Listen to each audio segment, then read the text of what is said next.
तो भाई कई लोग पूछ रहे हैं भाई कोई शेयर कहाँ तक गिरेगा। हमने बड़े बड़े शेयर ले रखे हैं, पुरानी कंपनी ले रखी है, तो कहाँ तक गिरेगा। भाई एक बार अपने आप से सवाल पूछो नॉर्मल कि जो शेयर लिए हैं वो क्या पुरानी कंपनी है, ओल्ड कंपनी, और क्या वो प्रॉफिटेबल कंपनी है जो उठा रखी है। क्या तुमने लेते वक्त बैलेंस शीट देखी? क्या तुमने लेते टाइम उसका कैश फ्लो देखा?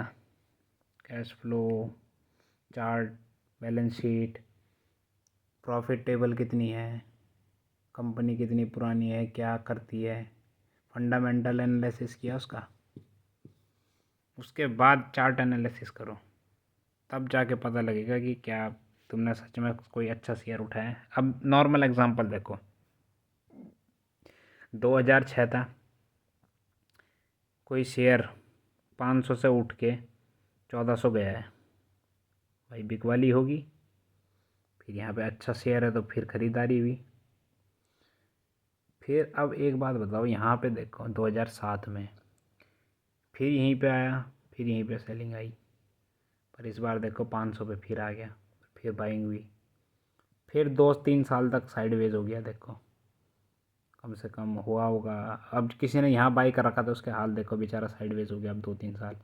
अब क्या होगा, कितना हुआ, मान लो 1000 रुपये के करीब साइडवेज, फिर वापस नीचे आ गया, फिर 500 पे आ गया, फिर वापस उठा, फिर 1000-1100 रुपये के करीब फिर नीचे आया। फिर ये देखो 2017 के आसपास, यहाँ से देखो 2006 से 10 साल लग गए से यहाँ आने में, दोबारा 1400-1500 के आसपास, फिर वापस नीचे आ गया।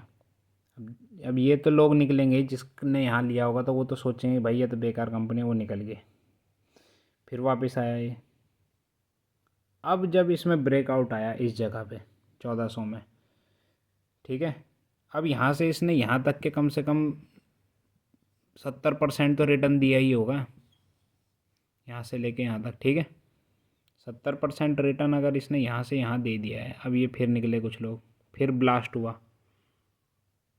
फिर निकले, फिर ब्लास्ट हुआ। अब एक बात बताओ, किसी ने यहाँ पे बाई कर रखा है, जो ब्रेकआउट हुआ, लंबा ब्रेकआउट, कई 15-20 साल का ब्रेकआउट है, वो यहाँ पे बाई कर रहा है, उसको गेंस मिल रहे हैं 70। उसका क्या रिस्क है? उसका रिस्क सिर्फ ये रहेगा 1300, मतलब कितना, यहाँ से 20% होगा ज़्यादा से ज़्यादा, पर उसको गेंस देखो आप 70%, फिर यहाँ पे कम से कम 150, फिर यहाँ पे 200 हुआ होगा, 200% के करीब। अब यहाँ पे मान लेते हैं इसके आगे का चार्ट जो अभी चल रहा है, ये ऐसे करके ये लंबा है जो, अब यहाँ से नीचे आ गया है, ठीक है। अब यहाँ से जब नीचे आ गया तो ये कहाँ पे आ गया नीचे, यही इसी लाइन पे वापस। मान लो ये गया था 3000 के करीब, 4000, 5000 के करीब, मान लो क्या हुए हैं कई शेयर, अब ये वापस घूम के कहाँ आ गया है, 1400 पे। तो मान लो 50% भी डाउन होगा, 50% है वैसे ज़्यादा से ज़्यादा तो। अब 50% डाउन है कोई शेयर, तो उसको बाई करने की रेंज क्या रहेगी? ये है बेस्ट बाइंग रेंज, ये जो ये है, ये रेजिस्टेंस, ये लेवल है।